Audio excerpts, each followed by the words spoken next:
Mercredi 22 janvier 2020, mesdames et messieurs, le jour se lève, l'après-midi bat son plein, ça dépend du moment, de l'endroit d'où vous nous regardez. Merci d'être à Matin Bonheur, très heureux d'être en votre compagnie avec toute l'équipe. Alors c'est bouclé, c'est géré pour le mois de janvier, parce que nous sommes le 22, c'est déjà fini. C'est bouclé, c'est géré également pour le conducteur, parce qu'aujourd'hui nous allons parler d'écran, mais il n'y aura pas d'écran entre nous, mais par contre on va parler d'écran pour nos enfants. Comment regarder la télé? À quel âge leurs yeux doivent-ils s'arrimer aux écrans, que ce soit de télévision, de tablettes et autres? Ce sera l'intitulé de notre rubrique avec Joe Frédéric Zabi. Il s'agira là de cas pratiques. Et puis tous les jours, c'est très pratique et c'est agréable d'être en sa compagnie. Bonjour ma très chère Muse. Bonjour, chère inspiration, on va dire quotidienne de ces deux bleus étincelants ce matin. Mercredi, nous voulons vous emmener vers un conducteur qui se veut digeste, mais très instructif. On ira en fin d'émission avec la thématique qui a été annoncée, mais avant, on aura plein d'invités. En l'occurrence, Madame Lydia Noussissé qui nous parlera d'immigration irrégulière. On a parlé de bleu, nos chers confrères, nos chères populations, les jeunes qui prennent le large malheureusement au péril de leur vie pour espérer trouver un Eldorado ailleurs. L'Eldorado, ça peut être ici. On va débattre de cette problématique-là avec elle. Mais elle ne sera pas la seule invitée sur ce conducteur. On aura aussi de la maison à recevoir. Absolument, et la maison sera dignement représentée avec le sieur Lancinant Ouattara, le spécialiste de l'info vérifié, certifié, conforme. Il sera avec nous pour nous parler un peu de certaines rumeurs qu'il va falloir élucider une fois pour toutes. Mais tout de suite, remerciements à Jacques Bourg qui réalise cette émission et c'est grâce à lui qu'on va voir cette image du jour assez cocasse. Un représentant du système éducatif avec une arme, c'est-à-dire que certains se protègent comme ils peuvent. C'est improbable ça. Exactement, les enseignants prennent leurs précautions à l'école face aux agressions. C'est un peu pour faire le rappel à toutes ces agressions d'élèves contre les enseignants, notamment au Cameroun, qui a coûté la vie à un enseignant de 26 ans seulement. Et puis la Côte d'Ivoire pour les éliminatoires de la Coupe du Monde sera dans la poule du Cameroun, du Mozambique et du Malawi. Et oui, c'est ce qui est tombé. On va retrouver le Cameroun. J'espère qu'ils ne vont pas nous faire dormir encore à 17h. C'est nous qui allons faire dormir les Camerounais parce qu'on espère qu'on va gagner avec les maillots. On espère que les maillots ne seront pas trop de l'ADN parce qu'à cette allure-là, franchement, on n'est plus du sang. On va à l'ADN maintenant. Cameroun, Malawi, Mozambique, Côte d'Ivoire. Waouh, ça c'est une poule qui promet. Prenez déjà vos billets pour le match aller-retour. Voilà. Et puis il ne faut pas négliger aussi les autres équipes, Mozambique, Malawi, tout ça, parce qu'on ne sait jamais. Et puis on compte sur nos éléphants. On compte sur, même si des fois ils font battre nos cœurs comme ça, mais on compte sur eux quand même, parce qu'on est ivoirien, on est fiers d'être ivoirien. 225. Le journal, lui aussi, oui, il est là. C'est l'éléphant de l'info sur RTI1 avec nous chaque matin. C'est parti, Matin Bonheur, bonjour.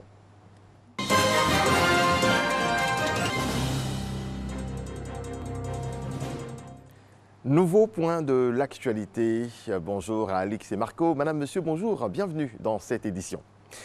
Le président de la République, Alassane Ouattara, était l'invité de la prestigieuse Chatham House, un institut de réflexion basé à Londres.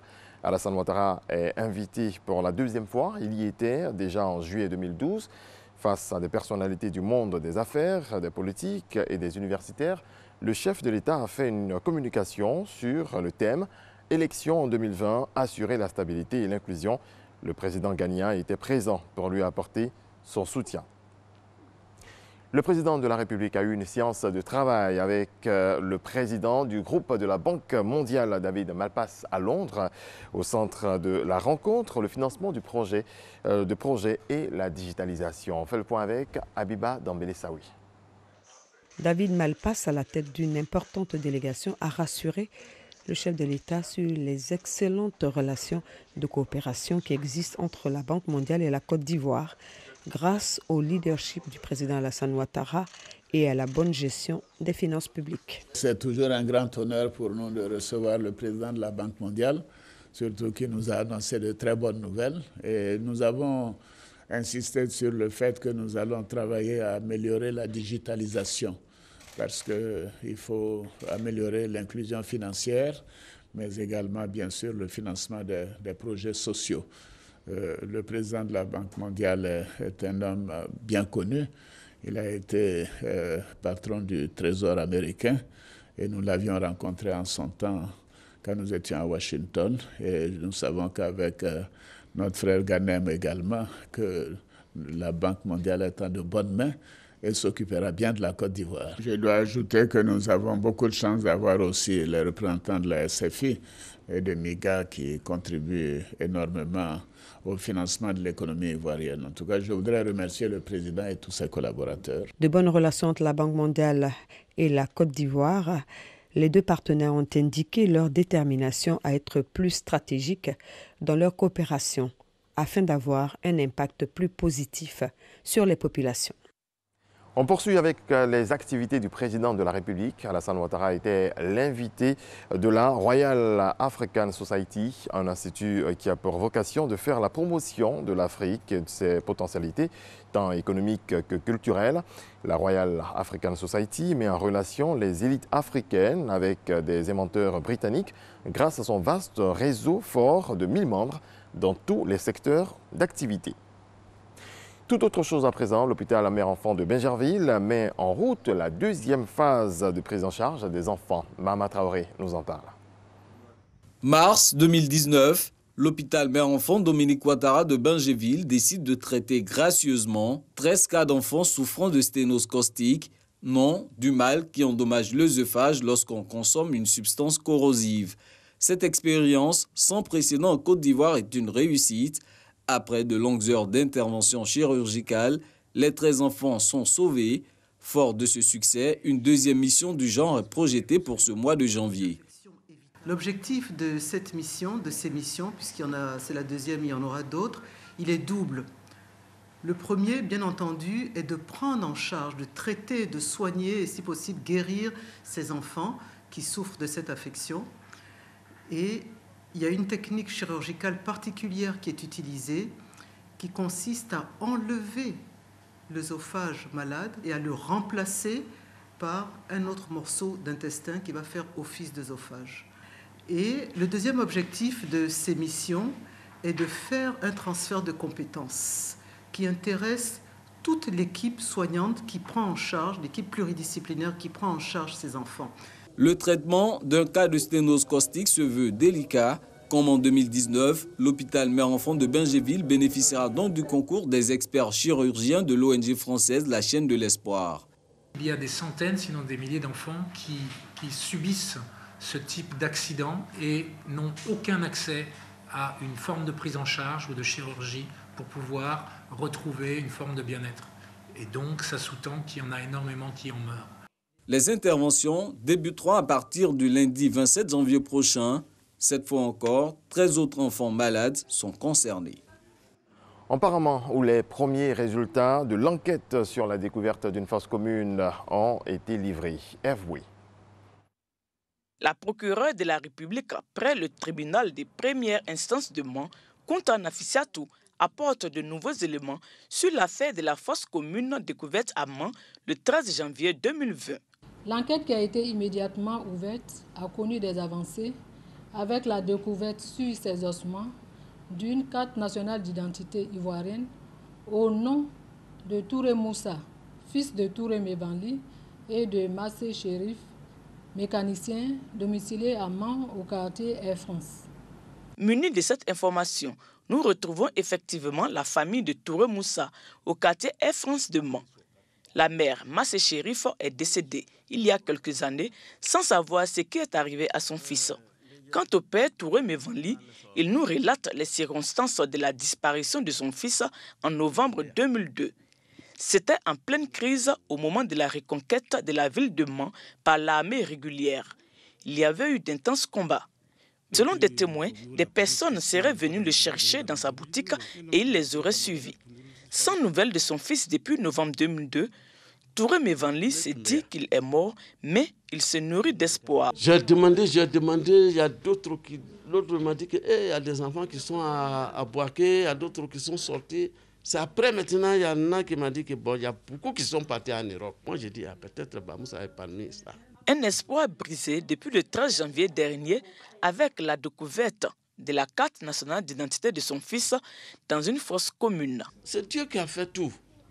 Bon, je ne peux pas parler autrement. L'enfant était avec moi, l'enfant est quitté avec moi. Cette découverte va sûrement aider la famille Touré Mevanli à faire le deuil de leur fils. Pour l'heure, l'enquête préliminaire sur cette affaire de fosse commune suit son cours. Tout laisse à croire que les restes mortuaires découverts pourraient être des victimes des événements de novembre 2002. Toutefois, une information judiciaire sera ouverte pour identifier ces personnes et déterminer les circonstances exactes de leur décès. Pour rappel, ce sont 20 corps enfouis dans une fosse commune qui ont été découverts le 13 janvier dernier pendant l'exécution des travaux de bitumage de l'axe préfecture de Mans, bataillon de sécurisation de l'Ouest. Du football, éliminatoire Coupe du Monde 2022, Marc le disait, la Côte d'Ivoire est dans le groupe D. Les éléphants retrouvent les lions indomptables du Cameroun, plus de 10 ans après le duel à ce niveau pour le mondial 2006 en Allemagne.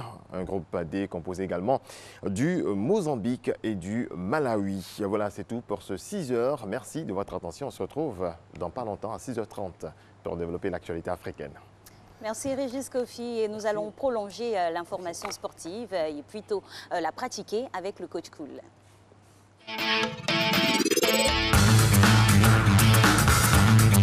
Coucou championne, coucou champion, nouvelle séance de sport. On se met à trottiner.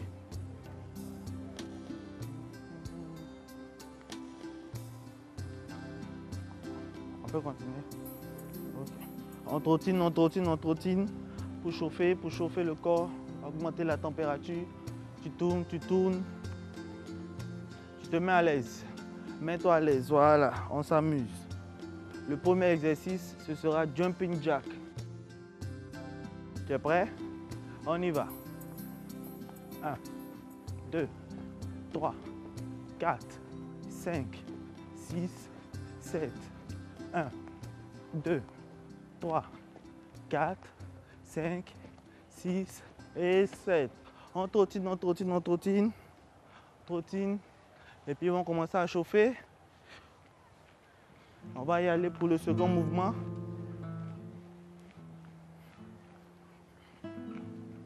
Squat rapide.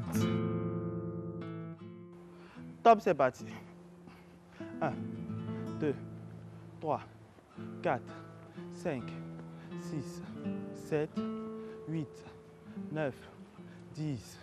1, 2, 3, 4, 5, 6, 7, 8, 9, 20. Dernier 5. 1, 2, 3, 4 et 5. On trottine.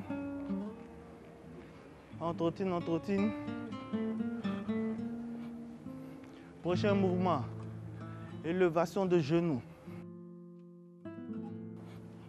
On va monter. Top, c'est parti. 1, 2, 3, 4, 5, 6, 7, 8, 9, 10. 1, 2, 3, 4, 5, 6, 7, 8, 9, 20.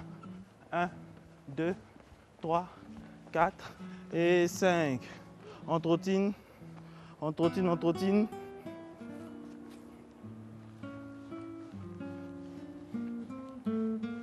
est bien chaud, hein? Prochain mouvement, les fentes. On est là. 1. On descend pas trop. 2. Mais le rythme augmente. 3. 4. 5. 6. 7. 8.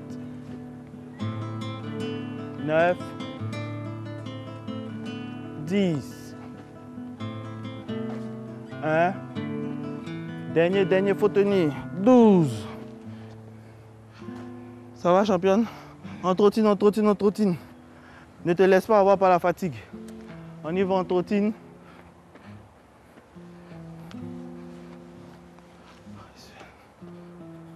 C'est quoi? Prochain mouvement, corde à sauter. Sans corde. Top, c'est parti.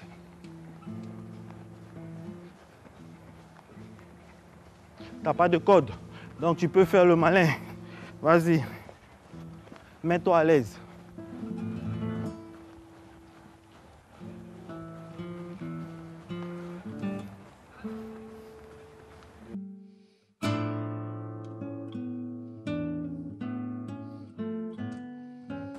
Regard toujours fixé vers l'avant. Les mains sont éloignées du corps. Réception sur la pointe des pieds. Championne, fais ton malin, bouge les pieds, voilà. Comme si tu avais la côte. Voilà. Ok, ça c'est bien. On trottine, on trottine. On trottine, on trottine.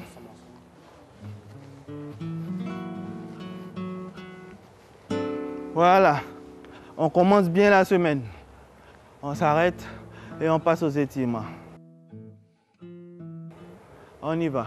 On grandit sur la pointe des pieds. 1, 2, 3, 4 et 5. On descend jusqu'au bout. 1, 2, 3, 4 et 5. On remonte. C'était chaud, hein? Ouais. Bravo, championne. Bravo à vous. Rendez-vous demain matin. Sport de qualité. Merci à notre coach avec qui on a eu beaucoup de plaisir à échanger, à surtout pratiquer. Ça fait plaisir. Merci infiniment au coach Lanzeni. Dans un instant, à suivre dans Matin Bonheur, on aura la présence sur ce plateau de Lydia Nour Cissé, représentante pays de la Coalition nationale des associations et ONG de lutte contre la traite et le trafic. C'est une passionnée donc, de lutte contre les migrations. Elle défend corps et âme son pays parce que pour elle, l'Eldorado, c'est ici. Elle sera avec nous dans quelques instants, mais il y aura bien sûr Renaud qui viendra. Mais avant Renaud, si on mangeait un peu, on y va.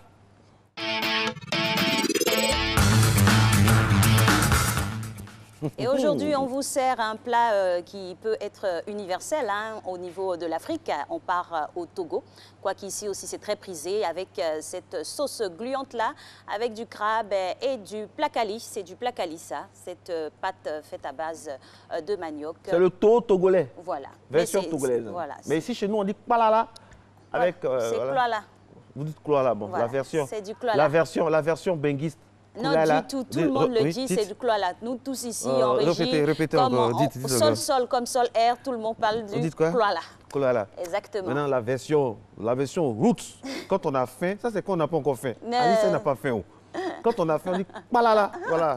Il y a une certaine musicalité. Il y a une là. violence même dans voilà. le truc. Oui, parce que vraiment, le combat est violent dans le ventre. Quoi. Avec des crabes et c'est bon, et c'est nourrissant. Hein. Oui. Ça respecte vraiment les conditions de l'Organisation mondiale de la santé, parce que ce n'est pas lourd, c'est léger, mais le sommeil qu'il y a après ça, après un plat comme ça. Il faut bien dormir. Ah ouais, franchement. Et s'hydrater, boire assez d'eau. Avec un bon verre de vin blanc. Pour irriguer tout ça. Attention, interdit au moins de 18 ans. Un bon verre de vin blanc. Un verre de vin par Juste jour, un verre. c'est bon autorisé. pour la santé. Donc il faut. Ça éloigne le docteur. Merci, Matin Bonheur se poursuit, mesdames et messieurs. On aura dans quelques secondes seulement Renaud. Il est en train de s'échauffer dans son coin là, s'échauffe parce qu'il va donner les informations. Oui, hein? Sa spécialité, c'est lire les journaux spécialement pour vous. La preuve.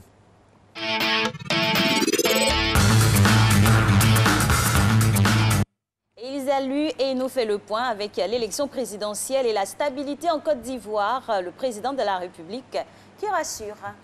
Bonjour Alix, c'est Marco. Oui, en marge du sommet Royaume-Uni-Afrique, Alassane Ouattara était l'invité de l'Institut royal britannique des relations internationales Chatham House. Au cours de cette rencontre à laquelle a participé des personnalités de divers secteurs d'activité, le président de la République a apporté des assurances sur la situation de la Côte d'Ivoire en déclarant notamment « Le gouvernement est à la tâche pour une élection démocratique et apaisée ». Le président de la République a profité de cette tribune pour apporter des précisions sur l'écho selon Fraternité Matin. Alors Renaud, on reste à Londres toujours avec cette visite présidentielle. Au cours de la rencontre qu'il a eue à Chatham House, Alassane Ouattara a abordé plusieurs sujets concernant la Côte d'Ivoire, dont notamment celui relatif aux institutions de la République. Là-dessus, le chef de l'État que cite le Patriote a déclaré « Je suis décidé à les faire respecter ».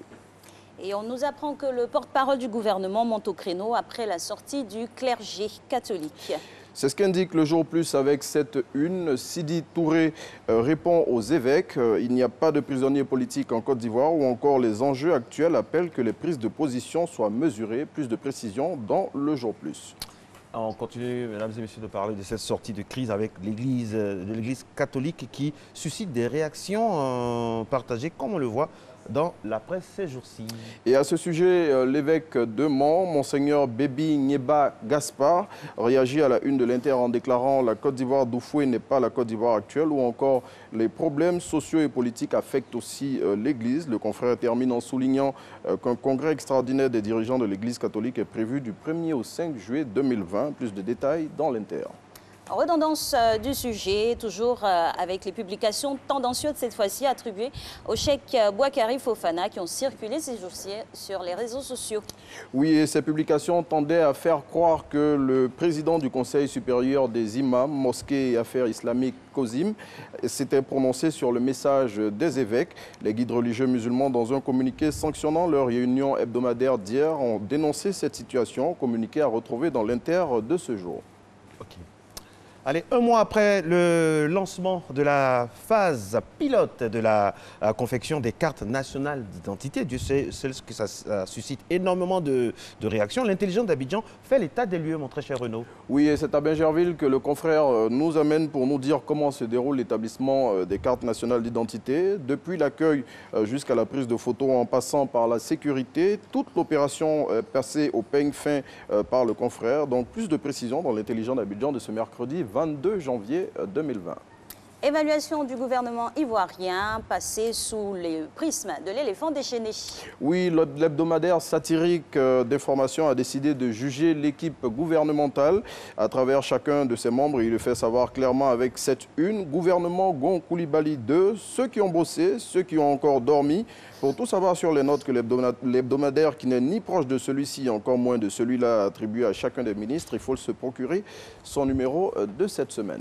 Éliminatoire, zone Afrique, mesdames et messieurs, c'est l'info, hein, c'est la bombe, hein, entre guillemets, de la soirée et de ce jour. La Côte d'Ivoire sait désormais à quelle équipe elle va devoir se frotter pour aller au mondial. Vous l'avez dit, la Côte d'Ivoire se retrouve dans la poule B avec le Mozambique, le Malawi et surtout le Cameroun, ramenant à la mémoire collective le souvenir de 2006 où les Lions indomptables avaient éliminé les éléphants au stade Félix Houphouët-Boigny. Le quotidien sportif Super Sports sonne d'ailleurs la révolte face à ce choc à venir qui s'apparente à une revanche avec cette une. Éléphants, Lions indomptables, retrouvailles pour un duel à mort. L'enjeu de cette rencontre est d'autant plus crucial car seuls seront qualifiés pour la suite des phases qualificatives, les premiers de chaque poule. Renaud, ils n'avaient pas éliminé les éléphants. Ils avaient compromis la qualification, mais après les éléphants se sont qualifiés au Soudan. Au Soudan. Merci d'avoir corrigé. On nous avait fait dormir à providentiel, à 16h ou 17h. De la même manière, ils ont fait dormir à 17h après. Et après, à 15h. Une séance de tir au but. Merci. À 15h, le sommeil était total sur le Cameroun. On vous comprend, hein, vous avez été ému parce que vraiment c'était un moment très important. C'était notre première qualification. Ah oui, on a eu plein d'AVC ici. Franchement. Voilà. Ah oui, franchement. Oui. Ah oui, parce que tout le monde était tendu et finalement la délivrance s'est passée. Avec ce dernier pénalty manqué de Pierre Womé, vraiment son pied gauche ce jour-là a fait beaucoup de bien aux Ivoiriens. Matin Mana se poursuit, très heureux d'être en votre compagnie, de recevoir maintenant une dame qui lutte pour que les Ivoiriens restent chez eux, surtout quand ils sont jeunes, parce que c'est une très pâle image de l'Afrique qui nous revient avec ces migrations non contrôlées et non officielles. On va en parler juste après ceci.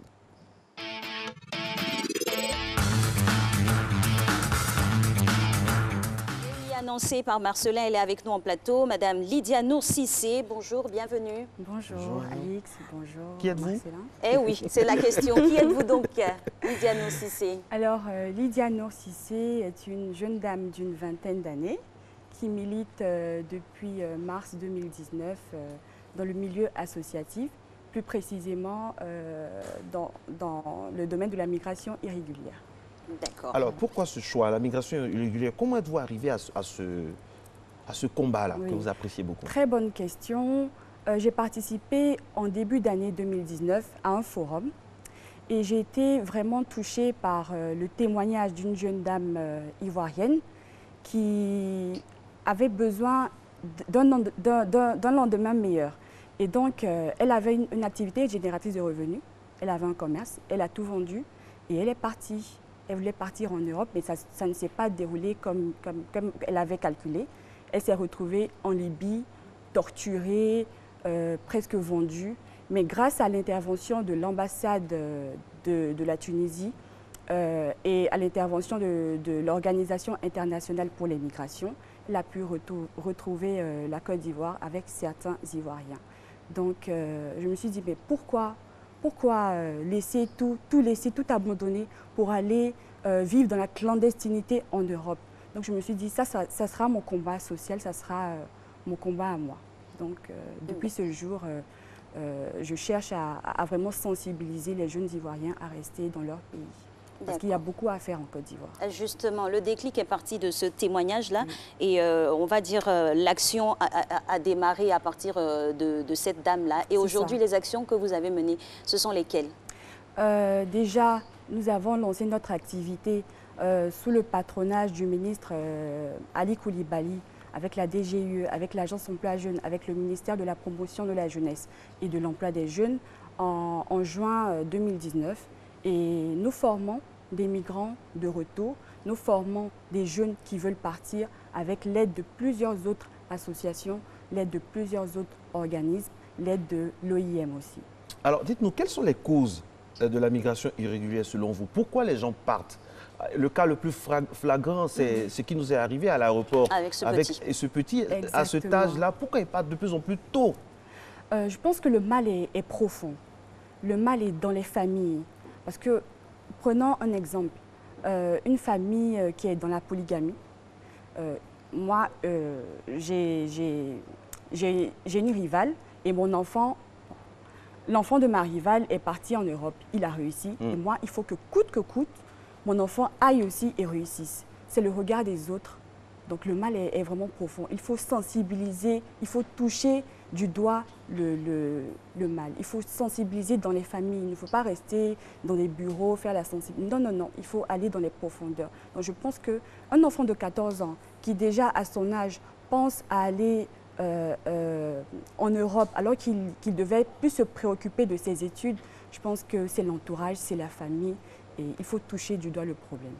Au-delà de la famille, vous nous avez ici expliqué, relaté le témoignage de cette dame qui ne manquait de rien, qui était même financièrement très indépendante, mais qui décide de partir. Comment justifier voilà, un tel cas? C'est la mystification, je dis, de l'Europe. Tout le monde veut aller en Europe, tout le monde veut faire comme les autres, tout le monde veut avoir un lendemain meilleur. C'est aussi un peu la facilité. Je veux dire, tu as un commerce, tu as quelque chose, tu as une activité génératrice de revenus, mais bats-toi pour développer cette activité-là. Ne pas faire comme les autres. Demain, tu pouvais être une grande dame et tout. Donc je pense que c'est aussi le regard des autres, c'est aussi l'Europe. Et le désamour même de la patrie aussi. C'est ça. Il y a un problème profondément sociétal et sociologique quand on vous écoute. Est-ce que l'État aussi, on va le dire, ne fait pas le lit des départs à travers peut-être une certaine psychose qui est dans le pays? Les gens ont peur, il va arriver ceci, il va arriver cela, des déclarations de plus en plus tapageuses. Est-ce que tout ça, ça ne fait pas le lit de la migration? C'est vrai, c'est l'une des causes, mais je pense que l'État aussi a mis des politiques en place. Par exemple, à l'Agence Emploi Jeunes, il y a une structure qui s'appelle l'Agence Emploi Jeunes qui est du ministère de la Promotion de la Jeunesse et de l'Emploi des Jeunes, qui accompagne les jeunes dans leurs projets, par exemple, qui forme les jeunes. Il y a aussi la DGE, enfin, il y a Côte d'Ivoire PME, il y a plusieurs structures comme ça qui facilitent l'employabilité des jeunes. Donc je pense que la psychose, je pense que ne nous attardons pas sur le volet politique, sinon tous les jeunes... Non, pas forcément politique, sociétale même. La société ivoirienne est profondément divisée aujourd'hui, profondément divisée. Exactement, de se départir de son pays pour se dire que le pays d'un autre serait l'Eldorado, c'est clair qu'il y a une crise ici, identitaire même. Voilà, on ne se reconnaît plus dans sa nation. Voilà pourquoi on veut aller imiter le modèle des autres. C'est clair, mais là-bas aussi, il pourrait y avoir des problèmes. Donc c'est mieux de rester dans son pays, de faire confiance à nos autorités, de se faire confiance nos jeunes, de se faire confiance à nous-mêmes parce que c'est nous qui devons construire notre pays, c'est nous qui devons développer notre pays. Le développement de notre pays ne doit pas se passer sans nous. Alors le problème aussi, madame, ce que vous dites est vrai, je suis d'accord avec. Le problème aussi, c'est que il y a des choses qui restent dans la tête du public. Quand il y a un souci, que ce soit médical, ceux qui nous gouvernent, bien ceux qui sont en truc, vont à l'extérieur. Que ce soit pour les écoles, pour la santé, ils vont à l'extérieur pour la santé, pour l'école, pour inscrire les enfants ailleurs. Et puis en même temps, ils vont venir se mettre sur un plateau pour dire oui, il faut rester. Mais finalement, le plateau ici, c'est il y a un souci là. What's going on, comme disent les anglophones, what's going on? C'est vrai, c'est vrai. Mais je pense que ne nous attardons pas là-dessus. Non, on ne s'attarde pas, mais on constate. Ce n'est pas une plainte, c'est un constat. On constate, donc ensemble, il faut qu'on sache que les gens puissent savoir qu'il y a un message aussi qui est envoyé qui n'est pas bien. Que ce soit dans le langage, que ce soit dans les actions, ou quand on essaie de dire, par exemple, que oui, j'ai telle personne ici, ou bien quand j'ai un problème, je vais me soigner là-bas. Voilà, ça frustre une certaine frange de la population qui n'a pas les moyens. C'est vrai, c'est vrai. Bon, je pense qu'il faudrait peut-être lancer un appel à nos autorités ou au gouvernement qui fait déjà beaucoup, mais il faut amplifier certaines choses, il faut amplifier le plateau technique, il faut amplifier plusieurs secteurs éducatifs, secteurs de la santé et tout, pour que les Ivoiriens se sentent chez eux. Chez eux et en sécurité et bien entourés. Alors, c'est sûr que depuis le démarrage de vos actions, il y en a eu des migrants qui sont partis, il y en a malheureusement qui n'ont pas pu arriver. Le bilan que vous en faites aujourd'hui, c'est quoi? Ça a baissé, ça continue? Non, les sensibilisations marchent. Je prends par exemple un chiffre de l'OIM, du ministère aussi de l'intégration africaine et des Ivoiriens de l'extérieur. En 2016, nous étions à 12 000 migrants environ qui partaient de la Côte d'Ivoire en Italie. Et en 2018, ils sont environ 1000. Ah, ça baisse. Voilà, donc je pense que les sensibilisations marchent. Mais il faut une amplification des sensibilisations, aller dans les familles, toucher le problème du doigt, vraiment créer des structures et des politiques pour que les jeunes restent chez eux à travers des activités génératrices de revenus. Il faut aussi sensibiliser les entreprises privées pour que celles-là aussi puissent regarder ce problème-là et insérer les jeunes dans plusieurs domaines d'activité. Merci infiniment à vous. Et puis, pour résumer, il faut une action conjuguée. Vos actions sur le terrain qui sont très louables, que Matin Bonheur salue ici. Et puis, que chacun puisse jouer sa part, que ce soit les parents également. Alix M. a le dit ici, il faut que les parents aussi jouent leur partition. Et puis, bon, ça va faire plaisir, mais nous n'oublions jamais assez, c'est la société qui regarde ceux qui gèrent. Merci d'être en notre compagnie. Matin Bonheur se poursuit avec le bloc Info et Pub Météo. On se retrouve juste après pour parler de vrai ou faux avec notre spécialiste. Et après, on aura la thématique famille.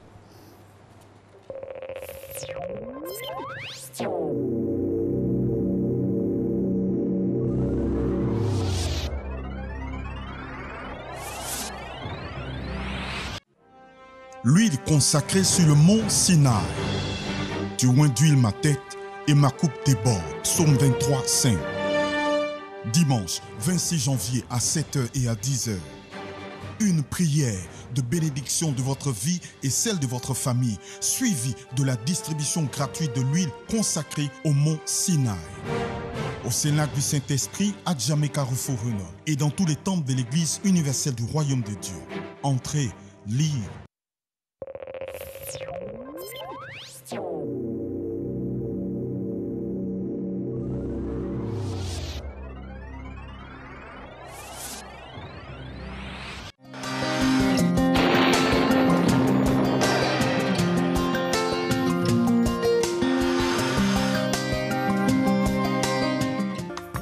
Mesdames et messieurs, bonjour.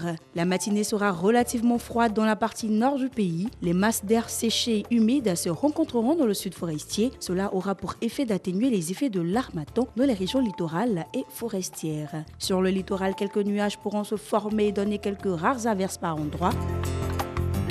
Pour les variables de cette matinée, 26 degrés à Abidjan, 25 à Adiaké, 21 degrés à Bondoukou, 20 degrés à Boaké, 21 degrés à Deloua, 24 degrés à Dimbokro, 23 à Gagnoa, 18 degrés à Korogo, 16 degrés à Mo et Odiene, 24 à San Pedro, Sassandra et Tabou et enfin 22 degrés à Yamoussoukro.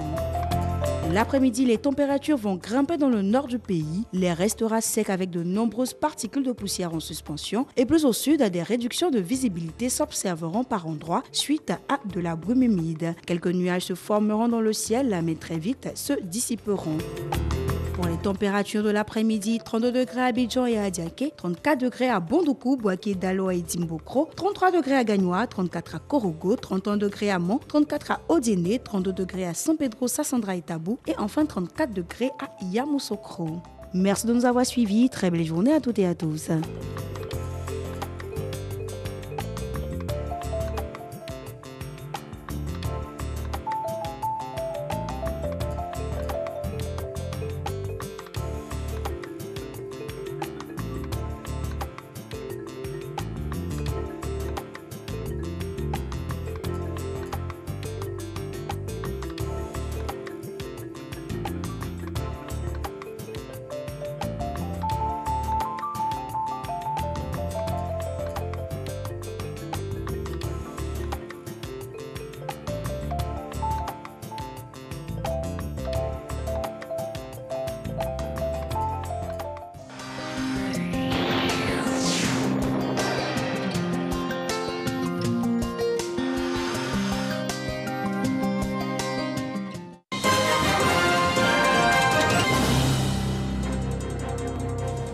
Madame, Monsieur, bonjour. Ce point d'information est consacré à l'Afrique. Au Niger, la Commission électorale nationale indépendante CENI a annoncé hier avoir suspendu ses opérations d'enrôlement d'électeurs dans plusieurs communes dans l'ouest du pays, proche du Mali et du Burkina Faso. Ces régions de l'ouest sont de vastes zones instables et théâtres d'attaques récurrentes, de plus en plus meurtrières, des groupes djihadistes. Au Tchad, persistance de la grogne des grossistes, tenanciers de bars et consommateurs pour protester contre l'augmentation des produits des brasseries. 3 semaines après le débrayage, aucune solution ne semble en vue. Le Premier ministre britannique rencontre le président kenyan Uhuru Kenyatta. À Londres, les deux hommes ont parlé de coopération. C'est au lendemain d'une conférence sur les investissements en Afrique. Le Royaume-Uni espère de cette rencontre à laquelle on prépare 21 pays africains diversifier ses partenariats et voir d'autres horizons en convoitant le continent africain et à se lancer à sa conquête. Parlons de mode à présent. Le Camerounais Iam Aïssi est le premier ressortissant subsaharien à présenter sa collection de haute couture à Paris. C'est un honneur pour lui, dit-il. Très important que je puisse montrer mon travail, les tissus que je milite pour le vrai travail des tissus africains, les origines des vrais tissus africains aussi. L'Afrique en elle-même, on va le célébrer parce que c'est important pour nous. Je pense que c'est une page de la mode qui est en train de s'écrire autrement. On porte tous l'Afrique quelque part avec son histoire ancienne.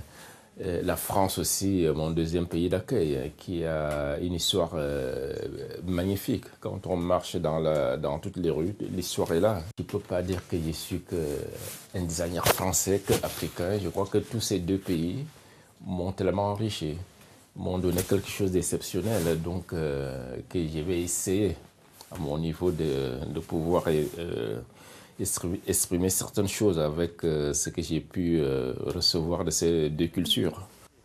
Voilà, c'est la fin de ce bref regard sur l'actualité africaine. On se retrouve à 7h.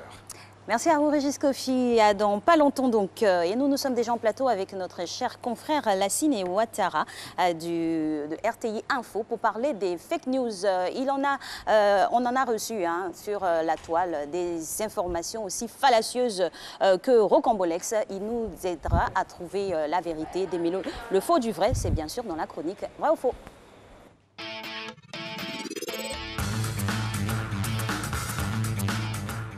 Qu'est-ce qui est vrai, qu'est-ce qui est faux? Finalement, on ne sait plus rien, mais bon, mieux vaut se fier à un professionnel. Et c'est ce que nous faisons tous les mercredis à Matin Bonheur. Il est là, il est avec nous. Regardez, il est là, c'est lui. Lassina. Lassina Ouattara. Lassina, bonjour. Bonjour Marco. Alors, dites-moi, bonjour Alex. aujourd'hui, on va aborder plusieurs sujets. On commence par une première idée reçue. Tout à fait. Alors, il y a une idée reçue sur l'éco. Il y a beaucoup de fantasmes. Donc, la future monnaie, justement, de l'UEMOA ou la CEDEAO. Il y a beaucoup de fantasmes dessus. Quelquefois, on dit éventuellement, donc, on a vu des billets, on a déjà donc les prémices, on a déjà donc quelques approches, etc. Donc, d'un point de vue monétaire. Mais en réalité, il s'agit de fausses informations. Alors, avec nos confrères justement de l'AFP Factuel, qui est justement le dispositif de fact-checking de l'AFP, qui est un partenaire, il faut savoir qu'on est allé réellement voir de quoi il s'agit exactement. Et on s'est rendu compte en réalité que depuis la semaine dernière, vous avez des pièces de monnaie avec des dessins érotiques qui étaient en fait indiqués être en fait des pièces justement de la future monnaie, donc de l'UEMOA, de la CEDEAO. Alors évidemment, on est dans une logique où aujourd'hui on parle plus ou moins de monnaie coloniale avec le franc CFA, d'un changement donc de monnaie qui quelquefois n'est pas forcément, on va dire, n'est pas arrimé à la France. Tout à fait, n'est pas arrimé à la France. Donc vous avez tout cela donc mélangé l'un dans l'autre et des gens qui quelquefois prennent le malin plaisir juste de prendre des pièces quelquefois et dire voici votre nouvelle monnaie avec des signes érotiques. Et bien sûr, quand vous êtes africain ou alors quand vous utilisez une monnaie ou alors quand vous annoncez une nouvelle monnaie toujours arrimée à l'euro, évidemment, ça ne plaît pas forcément. Alors, l'AFP a fait juste une sorte de fact-checking. On s'est rendu compte en réalité que c'était juste des pièces de monnaie factices qui étaient vendus plus sur Amazon avec voilà, des dessins érotiques et non justement on va dire les pièces de la future monnaie éco. Parce qu'à ce jour, c'est qu'il n'y a pas eu de billets, il n'y a pas eu donc d'ébauche même de monnaie ou alors des symboles qui vont être justement sur les billets ou alors sur les pièces de monnaie de la future monnaie éco. Donc c'est clair, les prototypes ne sont pas encore sortis. C'est pas homologué. Voilà, donc une fausse information. Alors, on parle maintenant d'aiguilles qui peuvent soigner un AVC. Tout à fait. Il faut savoir que dans le domaine de la santé, c'est qu'on a beaucoup de fantasmes et beaucoup, quelquefois, de remèdes, de grammaire, des choses qu'on dit quelquefois. On vous dit, par exemple, que si vous, peut-être que quand vous avez je ne sais pas moi, vous faites un AVC, on peut utiliser une aiguille éventuellement donc, pour soigner. Et c'est tout simplement pas juste.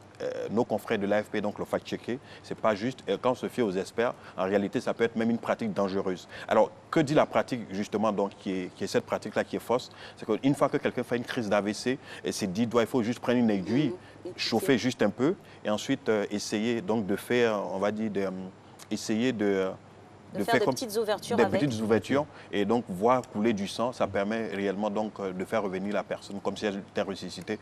En réalité, donc, il s'agit d'une fausse information. Des experts donc l'ont confirmé. C'est une information qui n'est pas juste parce qu'en réalité, vous voyez, on nous indique quelquefois que c'est de la médecine chinoise. Quand vous allez vers les Chinois, ils vous disent ah non, c'est pas donc de la médecine chinoise, etc.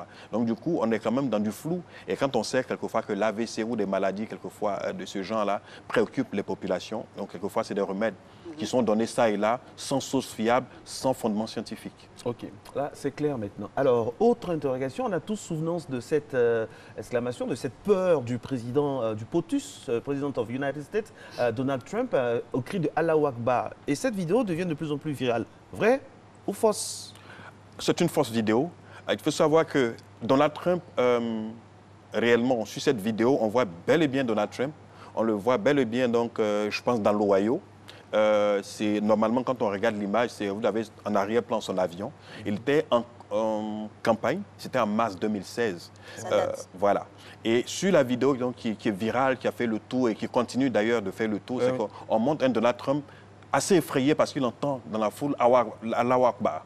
En réalité, de quoi il s'agit, c'est que on fait le lien directement avec aujourd'hui donc la crise avec l'Iran, l'Irak, etc. Donc du coup, on se dit ok d'accord, aujourd'hui les États-Unis sont plus ou moins menacés, le président est plus ou moins menacé, donc on va dire par des djihadistes, par des islamistes. Mais en réalité, il s'agit d'une vidéo de mars 2016 où quand on cherche en réalité, vous allez voir peut-être dans l'illustration qui suit, c'est que c'est un individu, lors d'une rencontre, je pense qu'il était en campagne dans l'Ohio, et un individu a essayé donc de monter sur la scène simplement, et il a été stoppé net par justement donc les gardes du corps. Je pense que si on voit réellement donc l'illustration 4 qui suit, normalement on devrait pouvoir voir ça. Voilà. Donc c'est la vidéo qui est là, qui avait été tournée, et vous voyez sur cet angle, c'est tout à fait différent. Vous avez donc l'individu, et vous allez voir tout de suite le président américain, voilà. L'individu donc qui essaie de monter est tout à fait effrayé. Voilà. Il ne s'agit pas donc... Ça, c'est la vraie version. C'est la vraie version. Voilà. Comme on dit en Côte d'Ivoire, ça c'est le Didi. L'original. C'est le Didi qui est là. C'est ça. Et ce qu'il faut dire, c'est qu'à chaque fois réellement que vous voyez qu'une vidéo, je pense, normalement fait trop le tour, elle est virale et ça tourne beaucoup, il faut vous dire qu'il y a forcément, voilà, il y a trop de sensations, il y a forcément quelque chose qui cloche. Voilà. Très bien. Et il fallait fact-checking. Alors, on va laisser Mr. President et revenir à Abidjan pour parler des propos contre les recommandations attribuées à l'imam Cheikh Boakai Fofana. Alors, tout à fait. Je pense que tout à l'heure, dans la revue de presse, donc, Renaud était revenu dessus. C'est quelque chose d'assez sérieux. Je pense qu'on est dans un... Vous allez prendre juste votre micro, soulevez juste votre micro. Comme vous êtes journaliste, il n'y a pas de souci. Vous allez le mettre pendant que nous regardons. Voilà. Effectivement, voilà, ça, c'est le communiqué d'hier. Ça, c'est le communiqué officiel. Parce qu'il ne faut pas vraiment s'amuser avec les déclarations de nos responsables religieux, qui sont des personnes assez responsables. Et là, moi, je trouve que c'est dangereux. C'est dangereux. Et nous, on alerte ici sur ce plateau. On en a même eu à 2 doses avec Maître Djilardi la semaine dernière et hier encore. Donc, il faut faire attention. Sinon, après, les vidéos des sabaridés, là, on n'en veut plus. Voilà, tout à fait. N'est-ce pas, vous êtes avec nous? Alors, tout à fait, bien sûr. Je pense que c'est d'ailleurs le sens de cette, on va dire, cette rencontre, cette lucane qui se veut pédagogique, didactique, qui essaie d'expliquer plus ou moins. On fait coïncider quoi exactement? C'est-à-dire que les recommandations de la conférence épiscopale, donc de l'Église catholique, évidemment, évidemment. Et à la suite de cela, on fait dire donc, à un chef religieux musulman c'est-à-dire des choses qui n'ont jamais été dites. Et du coup, qu'est-ce qui se passe? C'est que l'information est relayée par des médias, par quelquefois des pages Facebook, par un certain nombre de personnes, etc. Et tout le monde croit tout de suite donc, à cette réaction en fait, de ce guide religieux et qui appartient à une organisation, on va dire, sérieuse quand même en Côte d'Ivoire. Voyez-vous, qu'est-ce que réellement cela peut créer? C'est déjà l'opposition qu'on fait entre, d'un côté, donc, la communauté musulmane et la communauté catholique qui vient justement d'une conférence et qui a fait des recommandations, évidemment. Donc vous voyez, déjà, donc, tout le monde, quelquefois, peut être choqué par ce qui a été dit, mais en réalité, qui ne sont même pas les propos en fait, de l'imam, de ce guide religieux. Et d'ailleurs, ce qui a suscité un communiqué en fait, du Conseil supérieur islamique, parce que c'est tellement grave. Et c'est-à-dire que plus on va avancer... C'est méchant même, c'est méchant. Tout à fait. Et plus on va avancer, et c'est pour cela que la dernière fois j'en parlais, on parlait de deepfake, etc. Plus on va avancer, parce qu'on est dans une période on va dire préélectorale ou alors en période électorale, plus on va avancer, plus on va voir de plus en plus ce genre, quelquefois, donc, de manipulation de l'information, etc., de fake news et tout cela. Et c'est pour ça qu'aujourd'hui, il faut sensibiliser les Ivoiriens, leur indiquer que tout ce que vous allez voir comme information, quelquefois, qui vous paraît sensationnaliste, qui vous paraît, je veux dire, quelquefois choquer vos idéologies, même quelquefois vos opinions, quelquefois vos croyances, déjà il faut vous poser des questions. Est-ce que c'est juste? Est-ce que c'est pas juste? Alors, Lassina, nous sommes entre professionnels de la communication. Moi, j'ai une question à vous poser, à vous. Ça n'a pas forcément très au vrai ou faux, mais c'est au niveau des services de communication. Quand une personnalité met sur son mur une photo ou bien quelque chose concernant sa vie privée, est-ce que le chargé de communication est à même de donner des conseils à cette personnalité-là sur ça? Ou bien, je ne sais pas comment ça se passe. Vraiment, la question me vient comme ça. Alors, je pense que nous qui sommes journalistes, quelquefois, on a justement des relations avec les chargés de communication. Il y a deux choses. Vous avez donc d'un côté un chargé de communication qui, quelquefois, conseille des personnalités. Et quand la personne conseille, cette personnalité n'est pas obligée forcément donc d'appliquer à la lettre ce que le type dit, celui qui est en communication, mais c'est lui le spécialiste de votre communication. Quelquefois, vous n'êtes pas le spécialiste. Soit vous l'appliquez, soit vous ne l'appliquez pas. Okay. Et une fois que vous l'appliquez, c'est-à-dire vous suivez, il y a des choses forcément donc, qui ne vont pas vous arriver. Ou alors, on est capable quand même de pouvoir à un certain moment, rattraper certaines choses. Mais quand vous ne l'appliquez pas, que quelquefois c'est... parce qu'il faut savoir que quand vous êtes un homme public, c'est réellement donc un homme public, toutes vos interventions donc, peuvent être scrutées, comme on a dit ici. Tous les hommes politiques, tout ce qui est déclaration, tout ce qui est fait et geste, quelquefois des politiques ou alors des hommes publics, peuvent être interprétés, quelquefois peuvent être manipulés. C'est cela aussi. Quand vous mettez par exemple une photo, même si d'une personnalité, vous mettez une photo de votre vie privée, mais cette photo peut être reprise. Et quelquefois, avec des manipulations, on peut même modifier, on peut, etc. Et tout ça, on peut même mettre des gens qui ne sont pas forcément, donc, peut-être, soit on peut vous mettre avec une jeune dame avec qui vous n'avez jamais eu peut-être de relation ou même que vous n'avez jamais vu, mais parce qu'on a manipulé la photo, tout le monde va croire. Donc, quelquefois, il faut faire attention. Même au niveau du contenu, au niveau du contenu, l'illustration. L'illustration, ce qui est dit, etc. Donc, il faut toujours faire attention. Je pense que les hommes publics, aujourd'hui, doivent se rendre compte qu'avec, aujourd'hui, les fake news, publier des choses, des textes, des photos, des vidéos, comme ça, quelquefois, dans l'espace public, qui est Facebook, Twitter ou les autres, c'est de pouvoir quand même faire attention, écouter leur chargé de communication, parce que eux, ça peut leur porter préjudice. Et à ce niveau-là, j'aimerais savoir si, par rapport aux hommes publics et les publications, la manière de relayer, comment c'est balisé au niveau des réseaux sociaux, des administrateurs et tout ça?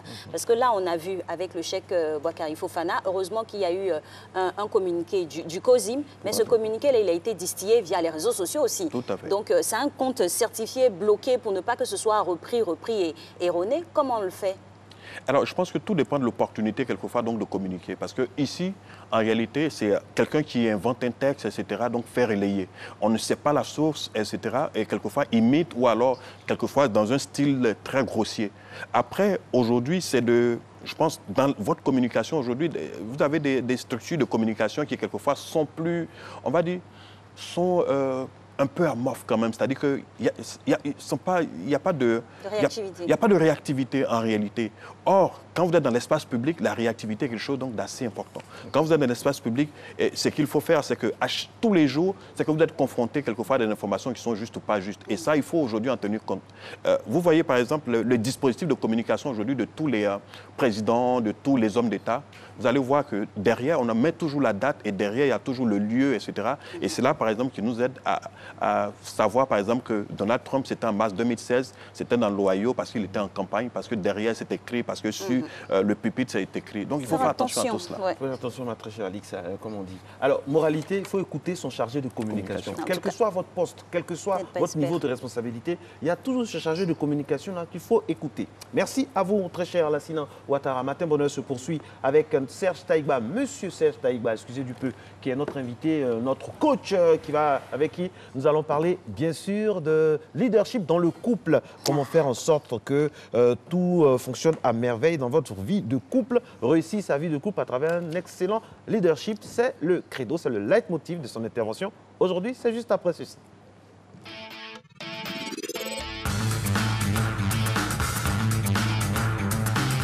Il a son sourire éclatant qui illumine ce plateau. Bonjour à vous, bienvenue. Bonjour, merci Alix. Bonjour, merci Hélène. Ça va très bien. Super. Alors, vous allez nous livrer ce matin des secrets. Lesquels donc? Alors, justement, des secrets de leadership pour pouvoir réussir sa vie de couple. Alors, par exemple, je vous donne l'exemple du monde de l'entreprise. Pendant longtemps, on a pensé qu'il fallait des compétences techniques pour faire réussir une entreprise. Et on s'est dit qu'il fallait savoir vendre, savoir connaître son produit, être un bon technicien. Et on s'est rendu compte avec le temps que justement, pour faire tenir une entreprise, pour l'amener loin, il fallait une qualité, il fallait des aptitudes qui étaient des aptitudes de leadership. Et aujourd'hui, on se rend compte avec les catastrophes qu'on voit aujourd'hui dans la plupart des couples qu'il faut quand même des solutions. Il faut des moyens supplémentaires pour réussir. Ce n'est pas juste des amourettes, ce n'est pas juste du romantisme. Il faut beaucoup plus. Et justement, le leadership est une qualité qui est requise pour pouvoir faire réussir un couple. J'ai l'habitude de dire que le romantisme permet de démarrer le couple, permet de démarrer la relation, mais c'est le leadership qui permet de soutenir et entretenir la relation pour aller plus loin. Alors, voilà. C'est quoi le leadership? Dans le cadre d'un couple, c'est quoi le leadership amoral? Alors oui, c'est vrai, vous savez, les recherches démontrent que la plupart dans les relations, les sentiments s'étiolent au bout d'un certain moment. Au bout de 3 ans, même le plaisir sexuel s'étiole. Le désir sexuel, je veux dire. Et donc, si vous n'avez pas suffisamment... Son regard. Si vous n'avez pas, suffisamment de coffre pour puiser à l'intérieur de vous d'autres sources, la relation va finir par s'étouffer. Vous voyez? Et justement, le leadership, c'est cette qualité-là qui vous permet de pouvoir puiser en vous des ressources pour pouvoir soutenir, porter la relation et projeter la relation plus loin. Et justement, là, maintenant, on va parler des secrets de leadership, c'est-à-dire des qualités, des choses qui permettent, dans un leadership normal, de réussir, comment transposer ces choses-là dans la vie de couple pour pouvoir réussir. La première chose que le leadership permet, justement, c'est de pouvoir créer une équipe. Vous voyez, parce que quand on dit leadership, c'est parce qu'il y a quelque chose qu'on veut réaliser, il y a quelque chose qu'on veut bâtir. Et les leaders, quand ils se mettent ensemble, leur première priorité, c'est d'abord de créer une équipe. Donc, un couple qui se met ensemble, c'est bien sûr un couple, mais il doit pouvoir passer de l'étape de couple à l'étape d'équipe. Et quand on dit équipe, c'est justement un ensemble d'au moins 2 personnes qui se mettent ensemble pour travailler, pour vivre pour la même cause. Donc ça signifie que dans le couple, ils doivent s'assurer qu'ils sont en train de vivre pour la même cause. Ils doivent avoir la même vision. Ils doivent être là parce qu'ils veulent défendre une cause particulière, mais les 2 doivent partager ça. Et ça, ils doivent s'en assurer. Ah, justement, je me permets de vous arrêter à cet instant-là par rapport à ce que vous dites. Vous parlez de partager la même vision. Pourtant, au démarrage de l'amour, je veux dire, c'est un sentiment, on va dire même électronique, magnétique qui nous lie. On n'a pas forcément les mêmes visions. Comment aplanir les choses au démarrage pour se dire on va dans telle direction et non pas dans la direction de X ou de Y? Voilà, et justement, c'est des choses qu'il faut comprendre normalement avant. Parce que quand on va dans une aventure dont on ignore les réalités, il y a très peu de chances qu'on réussisse. Donc, il faut comprendre ça dès le départ. Après, ce n'est pas grave, même si on n'a pas compris dès le départ, on s'est lancé dans la chose, on se rend compte qu'on a des difficultés, on peut se remettre en cause, s'asseoir et puis trouver des solutions. Mais c'est quelque chose qui doit être défini dès le départ. Parce qu'on se met ensemble pour aller où? Parce que justement, les gens se laissent aveugler par les sentiments, il est beau, elle est belle, on est là, on a de bons moments ensemble. Ça, c'est bon, mais ça va passer à un moment donné. Comme on dit, l'amour rend aveugle, mais le mariage ouvre les yeux. Donc, le mariage vous donne des lunettes. L'amour rend aveugle, mais le mariage et les gourmets vous donnent des lunettes. Il y a des lunettes solaires, même tout ça. Voilà, donc on entre dans le couple et puis on se rend compte qu'il y a des choses. Donc, c'est important de pouvoir se mettre ensemble pour la même cause. Et ça, c'est du leadership qui est d'être une équipe. On est ensemble pour la même cause. Après ça, le leadership, c'est la projection. Quand on dit leadership, c'est parce qu'il y a une projection, il y a une vision, il y a quelque chose qu'on veut réaliser ensemble. Vous savez, la plupart des gens, quand ils se mettent ensemble, vous leur demandez comment vous voyez dans 10 ans, dans 15 ans, beaucoup ne savent pas, ils ne peuvent pas vous répondre. Parce qu'ils n'ont pas cette capacité de se projeter. Et dans la projection, il y a tout. Il y a ce que vous allez réaliser, ce que vous allez accomplir, mais après, il y a le fait que madame ne sera plus aussi belle comme aujourd'hui. Monsieur aura peut-être la calvitie, il va perdre un peu sa virilité. Donc tout ça, c'est la projection. Comment est-ce que vous allez pouvoir gérer cet aspect-là de votre couple? Et justement, quand les gens ne sont pas préparés, les gens ne se projettent pas, quand ils arrivent à ce stade-là, ils sont déphasés et puis après ils s'ennuient, ça devient des problèmes. Alors coach, quel est le corpus basique? C'est-à-dire, on a l'habitude de dire dans nos causeries privées que c'est petit à petit que le coton devient pagne ou bien que voilà, le poussin qui a devenu coq, quand le poussin qui a devenu coq, quand on le voit, on sait. Comment on fait quand on est dans les méandres de la séduction, dans l'euphorie? À quel moment on retombe sur ses pieds pour projeter l'avenir? Alors, pour moi, le plus tôt possible. Le plus tôt possible parce que justement, cette phase d'émotion, cette phase de romantisme, elle est superbe. Est-ce que l'amour dure vraiment 3 ans? Bon, c'est relatif. Après, c'est ce que les recherches démontrent. Donc, les gens s'appuient sur des faits, sur des expériences que les hommes ont vécues. Ils donnent des choses. Maintenant, après, c'est à nous de pouvoir porter cet amour-là. Voilà, c'est à nous de pouvoir projeter, c'est à nous de pouvoir nous projeter dans l'avenir. Au quotidien, on fait ça comment? Comment on fait? Au quotidien, bien sûr, il y a des aspects du romantisme. Il faut pouvoir prendre soin de l'autre et tout. Mais ça va au-delà de ça. Ça passe par la communication, justement. L'une des caractéristiques du leadership, c'est de communiquer. Quand on a cette projection, parce que c'est sûr que c'est l'un d'entre eux qui aura cette projection, c'est peut-être l'homme, c'est peut-être la femme qui dit, écoute, on a une vie qui nous attend dans 10 ans, dans 15 ans.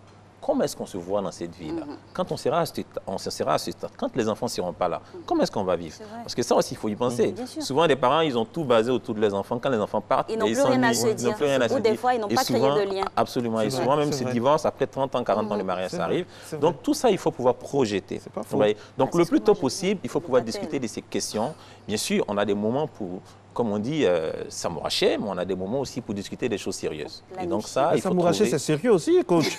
Attendez, pourquoi vous dites s'amouracher et puis s'amouracher? Parce que c'est dans s'amouracher là que les vérités sortent. Oui, il faut planifier aussi l'amour sur le long terme, l'amour physique, l'amour charnel aussi, parce qu'après, il ne faut pas avoir un désintéressement de la personne en face. Vous avez dit, les enfants vont partir, bon, on est deux, il faut bien faire quelque chose. Moi, j'aime bien toujours voir dans les supermarchés les vieux couples. Ah, moi, j'adore ça. Oui, je les regarde en caméra cachée. Coucou à mes beaux-parents. Une fois, je me suis risqué à demander à un couple, mais papi, mamie, pourquoi votre complicité, c'est dû à quoi? Pour parler comme quelqu'un, c'est dur à quoi? Et ils m'ont dit, mon fils, dans un couple, il faut faire comme si de rien n'était. Super, justement, et ça c'est un élément du leadership, passer sur les détails. Un leader, c'est quelqu'un qui sait passer. Vous savez, il y a des choses qui ne valent pas la peine de votre paix conjugal. Donc, c'est vrai, on peut en parler, on peut interpeller, mais il faut apprendre à passer sur certains détails. Le lâcher prise, la résilience. Oui, justement, ce sont des choses qui sont importantes. Sinon, après, on va s'étouffer avec des futilités. Donc, un leader, en fait, le leader, comment il gère les détails? Le leader, soit il délègue les détails, soit il s'en débarrasse. Donc, s'il n'arrive pas à déléguer, ça dit s'il y a des choses qu'il dit, OK, madame, occupe-toi de ça, ou madame dit, chérie, occupe-toi de ça, ou donc ça. Ce n'est pas rabaisser la femme de dire, bon, ça, madame s'occupe. Ça, moi, ça me gêne. Et c'est vice-versa. Non, c'est vice-versa. Madame aussi peut confier des choses à monsieur. Donc, l'idée ici, c'est vraiment soit de déléguer, soit de passer là-dessus, de se concentrer sur l'essentiel. Parce que l'essentiel, c'est votre paix. L'essentiel, c'est votre bien-être. L'essentiel, c'est l'harmonie de votre couple et surtout votre vision. Donc, si vous pouvez vous concentrer sur ça, c'est bon. Après, les détails, il y en a partout. Il ne faut pas vous attarder là-dessus, gaspiller de l'énergie. Et pour aider à passer aux détails, il faut trouver sa forme de communication entre les deux, se connaître pour savoir comment parler à l'autre. Absolument. Il y a un super livre qui a été écrit sur les langages de la communication. Justement, communiquer, c'est plusieurs formes. Il y a plusieurs formes de communication. Ce n'est pas juste parler. Il y a l'attitude, il y a la façon de faire, mais il faut communiquer. Un exemple concret de communication, parce qu'on commence à être vieux maintenant, donc on a un peu l'expérience. Les femmes ne vont jamais dire « chérie, excuse-moi ». La meilleure manière pour une femme de dire, non, sérieusement, la meilleure manière pour une femme de dire, chérie, excuse-moi, c'est dans sa manière de faire un bon plat, une bonne nuisette. On se dit tout ici. Et puis, si vous ne comprenez pas ça, si vous êtes un ancien modèle, attendre, oui, je te présente de façon différente mes excuses, mais ça va continuer. Voilà. Et vous attardez là-dessus, vous trouvez que justement, elle ne veut pas s'excuser, alors qu'elle a sa manière, elle, d'autres stratagèmes, c'est elle qui va toujours gagner. Oui, donc voilà, c'est des... Oui, merci, ça c'est important de le dire. Les femmes dirigent le monde. C'est elle qui va toujours gagner. Parce qu'à un moment là, bon. faut pas perdre le temps. Donc c'est ça, donc la projection, la communication, parce qu'il faut savoir où on va. Et être une équipe. Être une équipe, il faut savoir passer sur les détails, il faut savoir se concentrer sur l'essentiel. Un autre élément aussi, justement, on en a parlé, pour pouvoir passer sur les détails, il faut avoir le sens de la tolérance. Et les leaders sont des gens qui savent tolérer, sont des gens qui savent pardonner. Pourquoi? Parce qu'ils comprennent que le bénéficiaire, le premier bénéficiaire d'un pardon, d'une tolérance, ce n'est pas l'autre, c'est eux-mêmes. C'est vrai. Donc être leader, c'est quelqu'un qui comprend qu'il a besoin de rassembler son énergie pour des choses importantes. Il ne va pas se gaspiller à en vouloir à quelqu'un, à rester sur une affaire pendant 10 mois, pendant que la vie continue. Voilà. Donc ça, il faut apprendre à le faire. Il faut avoir de la pérennité dans nos relations. Absolument. C'est vrai. Absolument. Oui. Exactement. Mais ça fait plaisir. Aujourd'hui, on parle de famille. Donc, tant qu'à mettre une couche, remettre et remettre encore, c'est pas mauvais. Hein. C'est toujours bien. Vous êtes inspiré dans ces... Vous savez que je suis très famille, non? Oui. Mais voilà. Très, très famille. Hein. Vous voulez faire des dédicaces à certains? Non, mais pas voilà. du tout. Voilà. Donc, je veux vraiment préciser que vous savez, la vie de couple, c'est pas un espace qui est réservé uniquement aux amoureux, mais c'est surtout un espace qui est réservé aux leaders. Il faut être leader pour pouvoir réussir la vie de couple. Vous savez, tout le monde peut faire les amourettes, mais pour pouvoir réussir la vie de couple, il faut être un leader. Ça, c'est important. Merci infiniment à vous. À bon entendeur. Salut. Salut. Merci. Matin Bonheur se poursuit avec des invités magnifiques. On aimerait remercier tous ceux qui sont avec nous, invités actus, les consultants.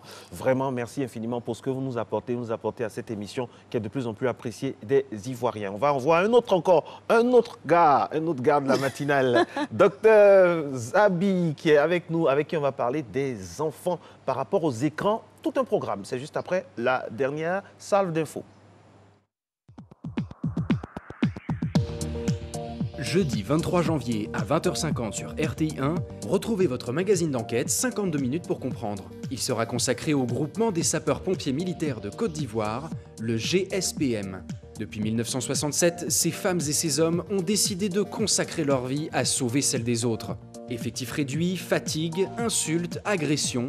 Vous allez découvrir en exclusivité comment les pompiers d'Abidjan exercent leur travail au quotidien. Vous incitez les gens à lapider les pompiers, à blesser les pompiers. Nous sommes des pères de famille. Vous voyez le mal que nous donnons avant d'arriver ici? Tu peux éteindre un feu de véhicule? Tu sais comment l'essence brûle? Nous quittons à jamais pour arriver jusqu'ici. Tu prends compte des embouteillages? Vous prenez compte des embouteillages? Alors, comment sont-ils entraînés? Quelles sont les difficultés qu'ils rencontrent sur le terrain? Comment gèrent-ils les situations d'urgence? De quels moyens disposent-ils? Pourquoi les pompiers sont-ils autant critiqués? C'est jeudi 23 janvier à 20h50 sur RTI1 dans votre magazine d'enquête 52 minutes pour comprendre.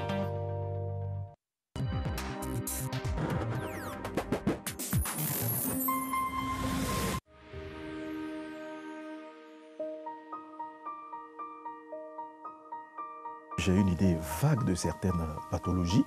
Au contact des spécialistes de la santé, je vais moi aussi comprendre en termes clairs les symptômes, l'origine et le traitement des maladies. Mais j'ai hâte de suivre des conseils pratiques dédiés au bien-être et découvrir les innovations médicales. Et tout ce savoir, j'aimerais bien le partager. Nous avons vu des routes, donc des écoles, des châteaux d'eau, des centres de santé. Nous avons aussi vu des populations en joie, des populations qui ont bénéficié de lumière pour la première fois. L'expérience la plus illustrative en termes de retombées de cette émission que je retiens, c'est lorsque on a reçu le ministre de l'Hydraulique sur le plateau et une question a été posée sur un village qui réunissait les conditions d'avoir de l'eau potable. 2 jours après, le président de la mutuelle du village appelle pour dire effectivement, les agents techniques sont arrivés sur le terrain, ils ont commencé le travail. On est sûr que bientôt, on aura de l'eau dans notre village. C'était vraiment émouvant.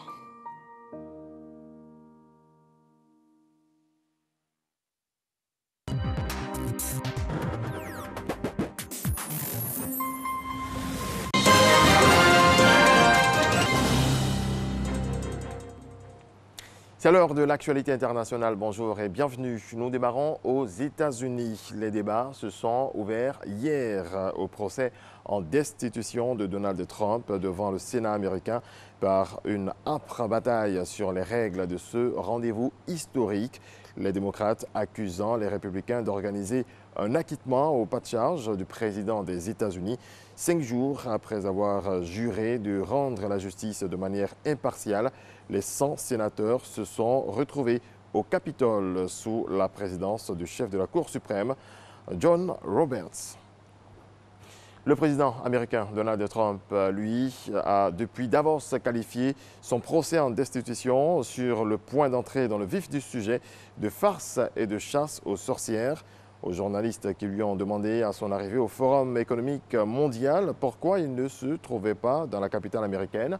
Il a dit « Nous venons rencontrer des leaders mondiaux, les gens les plus importants du monde, et nous rapportons aux États-Unis de formidables affaires économiques. » Aux États-Unis, justement, plusieurs milliers de partisans du droit à détenir des armes ont manifesté lundi à Richmond, la capitale de l'État américain de Virginie. Un rassemblement placé sous haute surveillance de crainte d'actions violentes de la part du groupe d'extrême droite. USA, USA scandaient les protestataires, pour beaucoup vêtus de blousons de chasse. Ils entendent dénoncer des projets de loi restreignant l'accès aux armes porté par les démocrates au pouvoir dans cet État de l'Est du pays. En bref, en Chine, la Chine a annoncé hier un 4e mort victime d'un mystérieux virus semblable au SRAS et transmissible entre humains, alors que l'Organisation mondiale de la santé, OMS, s'apprêtait à tenir une réunion d'urgence. Le champion du monde français de football, Kylian Mbappé, l'une des nouvelles étoiles du football mondial, a officialisé le lancement de son association pour inspirer 98 enfants et les aider à accomplir leurs rêves. Baptisée Inspired by KM, l'association a pour objectif de favoriser la réussite de ces enfants, autant de garçons que de filles, âgés de 9 à 16 ans, et issus de tous les milieux sociaux différents jusqu'à leur entrée dans la vie active. On écoute Kylian Mbappé. Je n'ai pas créé cette association pour ensuite déléguer. Donc je vais essayer de m'investir au maximum. Après, bien sûr, que, voilà, il y a l'emploi du temps, il y a le foot qui est primordial, c'est le plus important. C'est ça qui va dicter mon emploi du temps. C'est en fonction des matchs que je vais pouvoir me libérer ou non. Mais je vais vraiment faire en sorte de toujours m'investir. La société a fait pour moi. Donc voilà, je me suis toujours senti redevable. Je me suis toujours dit, je pense que ce soit dans les interviews précédentes ou quand j'ai commencé, que je faisais partie des privilégiés, que j'ai eu la chance de faire de ma passion mon métier et de plutôt bien le faire. Donc voilà, j'ai tout de suite voulu rendre tout ça. Une tentative sri-lankaise d'établir un record du monde pour le plus grand rassemblement de jumeaux a peut-être échoué lundi, bien qu'un nombre inattendu de participants a submergé les organisateurs qui se sont jurés de réessayer. Vu le nombre important de participants, l'organisation n'a pu respecter les règles très strictes de Guinness World Records. Un diamant brut gros comme une balle de tennis. La maison Louis Vuitton a présenté hier à Paris cette pierre hors norme à une poignée de clients triés sur le volet. Elle espère s'imposer grâce à elle dans le cercle fermé de la haute joaillerie baptisée Soelo, ce qui signifie découverte rare dans la langue Swana, parlée au Botswana, où il a été extrait. Le diamant n'a pas encore été taillé, ni même poli, et reste donc mystérieusement caché sous son enveloppe de carbone noir originelle. Voilà, c'est la fin de ce coup d'œil sur l'actualité internationale. Merci de votre attention. Très belle journée à vous. Merci. On espérait quand même que le diamant reste sur ses terres. Au Botswana. Bon, malheureusement, qu'est-ce que les populations du Botswana plusieurs de nos matières premières et ressources. Hélas. Hélas. Je pense qu'après, la valeur sera déterminée et puis l'argent sera reversé. Oh. Reversé. On y croit. Parle. On y croit. Bon, une partie de l'argent, puisque l'extraction a été... Maître Régis, défenseur de la maison. On va poursuivre cette affaire avec vous. Affaire donc à suivre avec vous, monsieur Régis Kofi. On va dire à l'ancien Ouattara de checker, voir si l'info, si ça a été partagé, franchement. On va suivre ce diamant-là. Non, salut les gens du Botswana. Du courage, c'est comme ça. C'est le deuxième diamant le plus gros au monde. Et vous avez parlé de la marque, hein. C'est sûr que monsieur Pinault pourrait l'offrir à sa belle. Salma. Et voilà. Bon, merci à vous Régis Kofi. À demain. À demain. Belle journée à vous. Un jour, je vous offrirai ce diamant, ma très chère. Parole est prise, oui. Parole est dite. Et après, on se réveille du rêve. On va rêver, hein, parce qu'un matin bonheur aussi, on peut le faire. On va rêver avec notre docteur Joe-Frédéric Zabi d'un monde meilleur pour nos enfants qui sont chaque jour exposés aux télévisions, aux tablettes et aux ordinateurs qui ont certainement une utilité, mais est-ce qu'elles sont bien utilisées par nos enfants? On détermine tout ça juste après les jingles.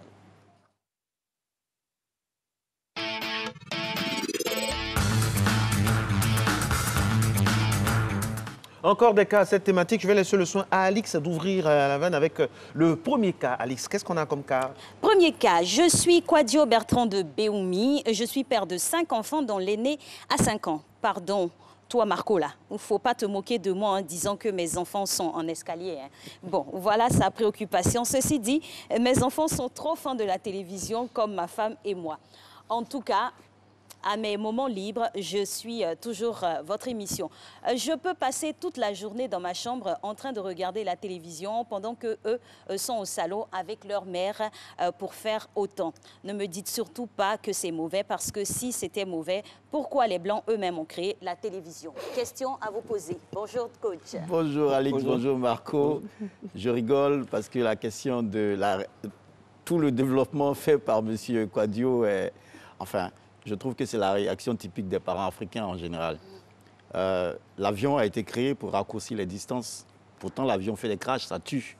La voiture a été créée pour raccourcir les distances, pour faire gagner du temps, pour qu'on porte des poids très très lourds, etc. Mais la voiture tue. Donc la télévision, les écrans, les téléphones intelligents, etc., ça a été créé pour faciliter la vie aux gens, mais c'est dangereux.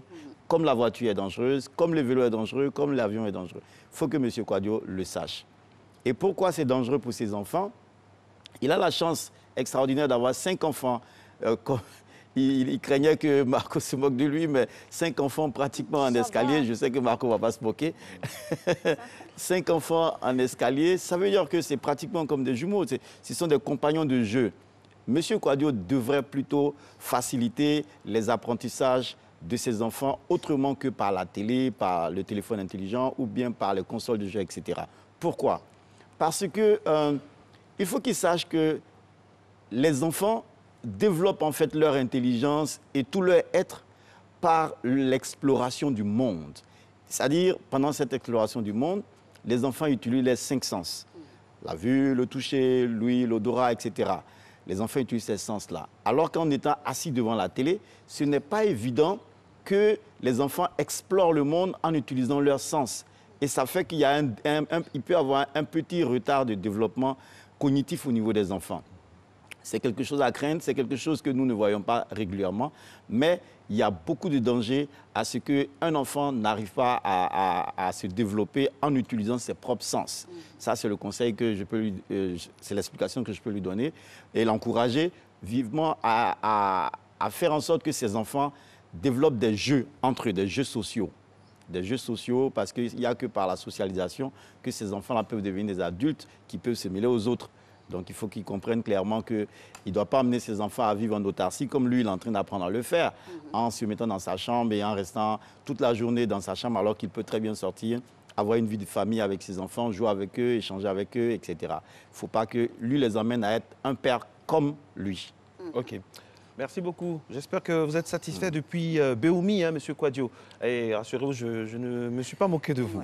Alors, deuxième cas. Je suis Korotoum Doumbia, marié, cadre de banque à Abidjan, 2 plateaux, et mère de 3 enfants, célibataire. Quand je rentre du boulot, je suis hyper fatigué. C'est à ce moment que mes enfants de 8, 5 et 2 ans veulent jouer avec moi. En général, je n'ai ni le temps, ni même l'envie. La solution que j'ai trouvée, c'est de télécharger des films que je les amène à regarder pour avoir la paix. Mais j'ai lu quelque part que la télévision est nuisible pour la santé de l'enfant. Est-ce vrai? Totalement vrai. Il faut que Mme Doumbia le sache. C'est totalement vrai que la télévision, ce n'est pas seulement la télévision, les écrans en général sont nuisibles pour la santé de l'enfant. La santé physique de l'enfant, la santé psychologique de l'enfant, la santé intellectuelle de l'enfant. Tout ça, les écrans en général sont dangereux. Comment? Il faut qu'elle sache que c'est vrai. Les parents, parce qu'ils sont fatigués, ont tendance à vouloir se débarrasser des enfants en leur disant « allez regarder la télé pour qu'elle ait la paix de vaquer à ses occupations ou alors de se reposer ». Mais ce n'est pas une chose qui est excellente pour les enfants. En Europe, tout comme en Amérique du Nord, c'est prouvé que, par exemple, l'obésité qu'on constate chez les enfants est liée en général à leur surconsommation de la télévision ou bien même des consoles de jeux. Pourquoi? Parce que ça amène les enfants à développer une sédentaire, à développer une certaine sédentarité. On est assis devant la télé, on se goinfre de pop-corn, etc. Et on mange, on est assis, on ne fait rien, il n'y a pas de sport, il n'y a rien qui puisse nous permettre en fait d'évacuer le trop-plein, par exemple, de graisse qu'on consomme. Du coup, on est exposé au surpoids. Alors que qui parle de surpoids peut parler d'obésité. Donc ça, déjà, c'est quelque chose. Et il faut savoir que les écrans, ça nuit, je l'ai dit déjà, ça nuit au développement cognitif de l'enfant. Regardez par exemple le fait que les enfants aujourd'hui utilisent les téléphones intelligents ou bien même les calculatrices. Ça fait qu'aujourd'hui, il y a des petits calculs qu'ils n'arrivent pas à faire. Vous demandez à un enfant qui est par exemple en classe de 3e, 9 fois 8, ça fait combien? Il va chercher pendant des minutes avant de trouver. Parce qu'il n'est plus habitué à pouvoir amener son cerveau à faire des exercices. Du coup, son cerveau rentre dans une sorte de paresse et ça, c'est nuisible pour lui. Ça fait que c'est quelqu'un qui va être dans la société et à chaque fois, il sera totalement dépendant de son téléphone ou bien d'un écran quelconque. Ce n'est pas bon pour les enfants. Elle a la chance d'avoir 3 enfants à la fois.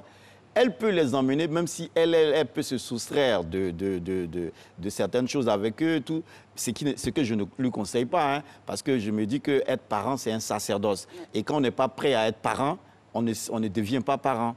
Voilà, quand on n'est pas prêt à certains sacrifices, on ne devient pas parent. Du coup, je ne lui conseille pas de se soustraire. Mais quand bien même elle veut se soustraire, elle peut le faire. Les enfants, ils ont 2 ans, 5 ans, je crois, et puis 8 ans. Ils peuvent organiser des jeux entre eux, des jeux de société où ils échangent, ils partagent, où on peut toucher, on peut sauter, on peut parler, etc. Voyez-vous, quand les enfants, par exemple, évoluent dans un milieu où il n'y a pas d'autres enfants, en général, ils ont un retard de langage. Ça, c'est vérifié. Donc, si on n'a pas envie d'exposer nos enfants à ce genre de tard, il faut qu'on les emmène à vivre en société, à vivre entre eux, et non pas à ce que la télévision devienne leur compagnon de jeu favori. Ça, c'est ce que je peux dire à Mme Doumbia. Très bien. Alors, on a un autre cas ici. On a plusieurs cas qui nous ont été soumis et plus précisément à vous. Je remarque que j'ai été interpellée sur un. Je souhaite que mon cas soit lu par Alix et son Chocobi. Bon, d'accord. Je suis Daniel Digbe. Bon, Daniel, en plus, c'est mon homonyme. Je m'appelle Daniel aussi. Daniel Digbe ou Didi pour les intimes. Je suis mère d'une adorable gamine de 6 ans, hyper intelligente. Je peux vous garantir qu'elle doit sa précocité et son intelligence aux tablettes éducative et à la télévision. Elle parle plusieurs langues apprises à travers sa tablette et est très en avance à cause de ce qu'elle apprend à la télévision. Elle apprend des choses du monde entier. Et là, on me dit que ce n'est pas bon. Pourquoi le dit-on? Et peut-on se passer de la technologie dans le processus de développement de nos pays? Question à double volet. C'est clair qu'on ne peut pas se passer de la technologie. Ça, c'est très clair. On ne peut plus revenir à un paysage de 1952. Ça, c'est pas possible. On ne peut plus revenir en arrière dans un monde où il n'y a pas de téléphone portable, où il n'y a pas de smartphone, où il n'y a pas d'écran. Ce n'est pas possible. Le tout, c'est qu'il y ait un usage qui soit modéré au niveau des enfants. Il faut qu'on le sache. C'est qu'il y a plusieurs associations, par exemple, de pédiatrie en Amérique du Nord comme en Europe qui ont donné, par exemple, des conseils aux parents sur comment utiliser ces choses-là. C'est vrai qu'elle a le sentiment que son enfant développe une sorte d'intelligence précoce et cette intelligence-là, elle établit un lien tout de suite, elle fait le pont entre l'intelligence de son enfant et puis l'usage des écrans. Mais ce n'est pas forcément vrai. Et il faut qu'elle sache que les écrans peuvent permettre, c'est vrai, à l'enfant de pouvoir développer certaines aptitudes très rapidement. Mais ces aptitudes-là restent du virtuel, en fait. C'est ce que je disais tout à l'heure en prenant le cadre, par exemple, des calculs mentaux qu'on arrive à faire. L'enfant, bon, il va apprendre des couleurs, alors qu'il n'a pas expérimenté. Il va apprendre des choses à la télévision juste parce qu'il a vu, il va les répéter. Mais en réalité, quand il va s'agir de pouvoir exposer véritablement l'enfant à ces choses-là, on va constater qu'il a des limites. Il a des limites. Donc, il faut qu'elle sache que ce n'est pas à tout âge qu'on devrait normalement exposer les enfants à ce genre de choses-là. Elle peut, c'est vrai, mais il faut que l'usage soit modéré. Il faut que ce soit modéré. Je pourrais lui donner des conseils sur les tranches d'âge pour pouvoir utiliser le téléphone ou bien alors les écrans. Mais en général, mon conseil en tant que parent, c'est qu'on revienne à l'Afrique d'avant, où il y avait des jeux au clair de lune, où il y avait des jeux... Voilà, il y a beaucoup de choses qu'on apprenait à faire. Et c'est ce qui est conseillé, que le monde s'explore par nos sens et non pas par du virtuel. C'est ce que je peux vraiment lui dire. OK. Un autre cas, je suis Animel Sandrine, je suis à Djoukrou, mais je travaille à Bouna. Enfin, j'ai tellement bien éduqué ma fille que quand il y a des scènes de tendresse à la télévision, elle détourne le visage.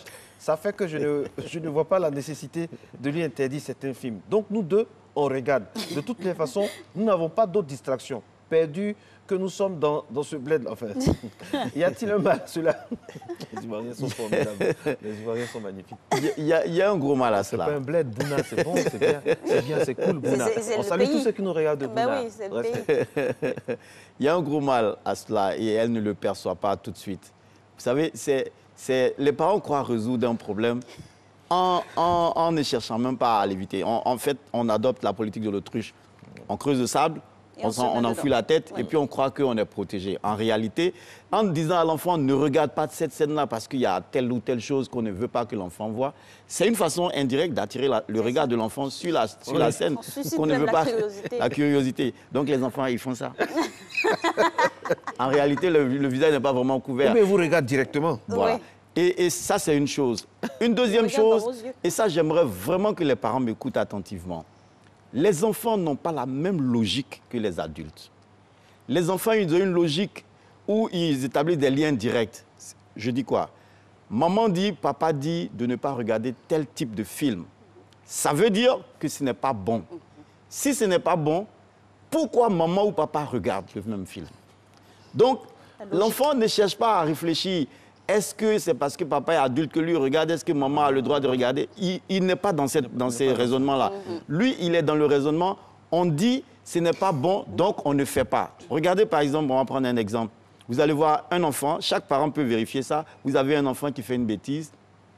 Laquelle bêtise est par exemple copiée ou imitée par un de ses frères. Vous l'interpellez, vous lui dites Franck, pourquoi tu as fait ça? Il ne va pas dire, maman, j'ai fait ça, ou bien papa, j'ai fait ça parce que. Il va dire, maman, je ne suis pas seul à faire ça. Il y a mon frère Hervé qui a fait la même chose. Ça veut dire que lui, sa logique, c'est que la règle est là, on ne doit pas l'enfreindre. Et qui que ce soit ne doit pas enfreindre cette règle. Donc, quand vous dites à un enfant qu'il y a un film qui n'est pas bon à regarder, ne le regardez pas vous-même. Parce qu'en le regardant, vous êtes en train de vous contredire sans le savoir.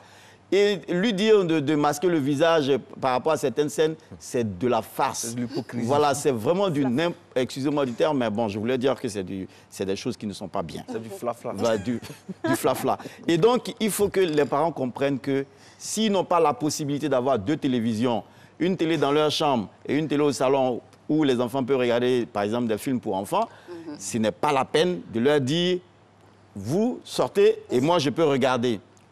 Où tout le monde regarde, où personne ne regarde. Deuxième aspect de la même question que j'ai envie de développer, imaginez par exemple, Marco, que vous donnez certaines valeurs à vos enfants. Vous leur dites, vous savez, je dis n'importe quoi, ce n'est pas bon, par exemple, qu'il y ait des actes d'homosexualité entre hommes et femmes, ou bien entre hommes et hommes, ou bien entre femmes et femmes. Vous lui dites ça. Vous le prenez parce que vous avez envie que cette valeur-là soit consolidée dans son esprit. Vous l'emmenez par exemple à la mosquée pour que l'imam répète la même chose, pour que l'enfant sache que ça vient de Dieu. Vous emmenez à l'église pour que le pasteur également ou bien le prêtre dise la même chose. Vous sortez de tous ces coins-là où on l'a bombardé, on a bombardé son esprit de ces valeurs qui sont enfin des valeurs que vous promouvez en fait. Et puis, vous venez vous asseoir devant la télévision, vous allumez et puis vous voyez des scènes par exemple où un homme embrasse un homme, une femme embrasse une femme. L'enfant voit ça. L'enfant, il a une autre logique qui n'a rien à voir avec la logique des adultes, je le répète. Lui, il s'est dit, bon, le prêtre, ou bien l'imam a dit c'est pas bon. Papa, maman dit ça, c'est pas bon. Mais pourtant, on monte ça à la télé. Si on monte à la télé, mais où est la vérité? Et lui, il ne sait plus où se trouve la vérité.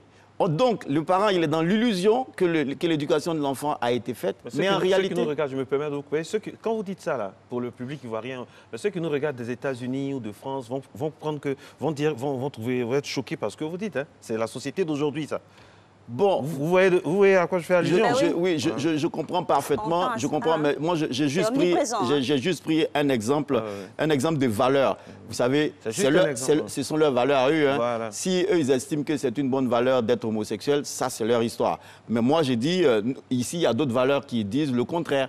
Et donc, moi, j'aurais très bien pu prendre un exemple, que ce soit aux États-Unis ou ici, pour dire la même chose. Mais moi, le principe que je retiens, c'est que en matière d'éducation, qu'il n'y ait pas de contradiction. Tout à fait. D'où que ça vienne et de quelque canal que cela puisse venir. Pas dire et se dédire. Et se dédire. Alors que nous, on peut dire des choses en tant que parents qui peuvent être contredites par la télé, par Internet, par les journaux, par tous les autres canaux dont on est en train de parler ici. Donc, docteur, comment situer cette information, pour poursuivre sur votre exemple, cette information-là dans l'esprit de l'enfant? Parce qu'il peut être emmené aussi à aller ailleurs, où c'est normal là-bas, où c'est normal, où voilà, c'est pas quelque chose de mauvais, comme valeur même, de choquant.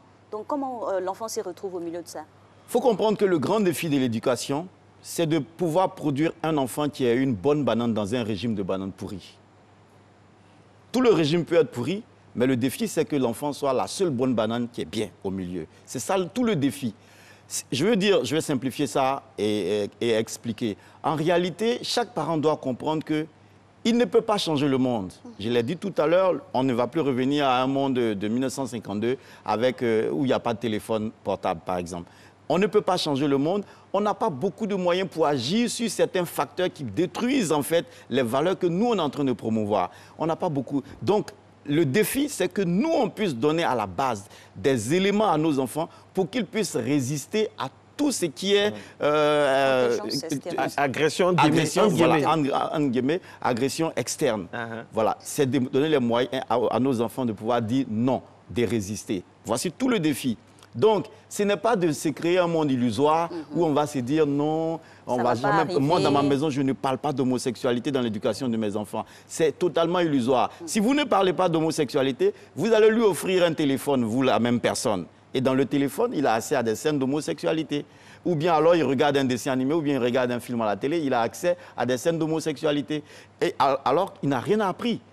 Et donc, comme il n'a rien appris, il devient une proie facile, une proie évidente pour ces choses-là, parce que la curiosité, l'envie de découvrir va grandir en lui. Dernière question de Marius Théan qui nous regarde, que nous saluons. Alors, finalement, dans tout ce méli-mélo d'infos là, à quel moment l'enfant doit être en contact avec les écrans? Comment surtout? Il faut savoir que le conseil qui a été donné par exemple, le Conseil supérieur de l'audiovisuel en France, comme par exemple d'autres organismes qui se trouvent en Amérique du Nord, notamment au Canada, on déconseille l'exposition des enfants de moins de 2 ans à n'importe quel type d'écran. C'est plus de 3 ans maintenant? 2 ans. 2 ans. 2 ans. À cette année, on va arriver à 1 an.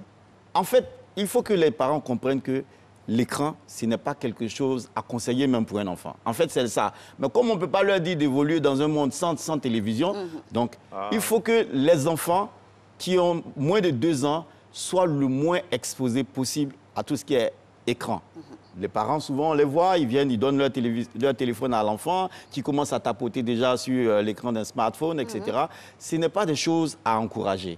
Donc, avant 2 ans, l'idéal, pas d'écran. Docteur, ce n'est pas hypocrite. Excusez-moi, est-ce que ce n'est pas hypocrite? Parce que la technologie augmente, évolue de telle sorte que nos bébés de 2050, 2060, mais il y aura des écrans partout. Et des écrans adaptés même aux 2 ans. Oui, il y aura des écrans partout. Adaptés de 2 ans. Donc, qu'est-ce qu'on va leur dire à ceux-là en 2050, 2060? Parce que regardez aujourd'hui, comment on fait? Le plus important, ce n'est pas ce qu'on va dire à l'enfant. Nous avons le devoir, en tant qu'adulte, de préserver sa santé. Donc, moi, en tant qu'éducateur, en tant que père, mon enfant veut un téléphone, je ne suis pas obligé de l'écouter. Déjà, moi, en lui refusant le téléphone, je restreins sa marge de manœuvre par rapport au contact qu'il peut avoir avec un écran. Mais il est dans l'environnement quotidien. Même si dans son environnement, il peut avoir accès à ça, mais c'est un accès qui sera limité. Ce téléphone ne lui appartient pas, donc il ne l'a pas en permanence. Le fait est que, je l'ai dit, c'est l'usage modéré de ces choses qui est à promouvoir, parce qu'à défaut d'un usage totalement interdit, c'est l'usage modéré. Donc moi déjà, en empêchant mon enfant d'avoir un téléphone de façon permanente, c'est déjà quelque chose de gagné. Même s'il va à l'école, il a accès à ça en 2 minutes, 3 minutes, 5 minutes, un téléphone de son ami, il revient à la maison, il n'a pas de téléphone. Moi, en tant que père, j'ai le devoir de le faire. Entre 3 et 5 ans, Le délai d'exposition qui est conseillé aujourd'hui, c'est 1 heure. Par jour? Par jour. Une journée de 24 heures, 1 heure d'exposition d'un enfant de 3 à 5 ans. Au-delà de 5 ans, il n'y a pas de délai maximum. Mais toujours comprendre que c'est l'usage modéré. Ça crée des problèmes de santé physique. Avec les yeux, par exemple, l'intelligence, l'obésité, comme je l'ai dit, il y a beaucoup de maladies qui peuvent guetter quelqu'un qui s'expose durablement à des écrans. Donc, il faut que les parents le comprennent et aillent mollo avec tout ça. Modération dans l'exposition des écrans avec nos enfants. On espère qu'on en aura pris de la graine, nous tous ici, hein, et vous aussi à la maison, et traiter les cas qui nous ont été soumis. Vous pouvez le faire via nos différents canaux digitaux. Merci de nous avoir suivis. On se revoit demain pour parler, bien sûr, de santé. J'oublie pas Didi Fat. Merci Marcelin. À demain.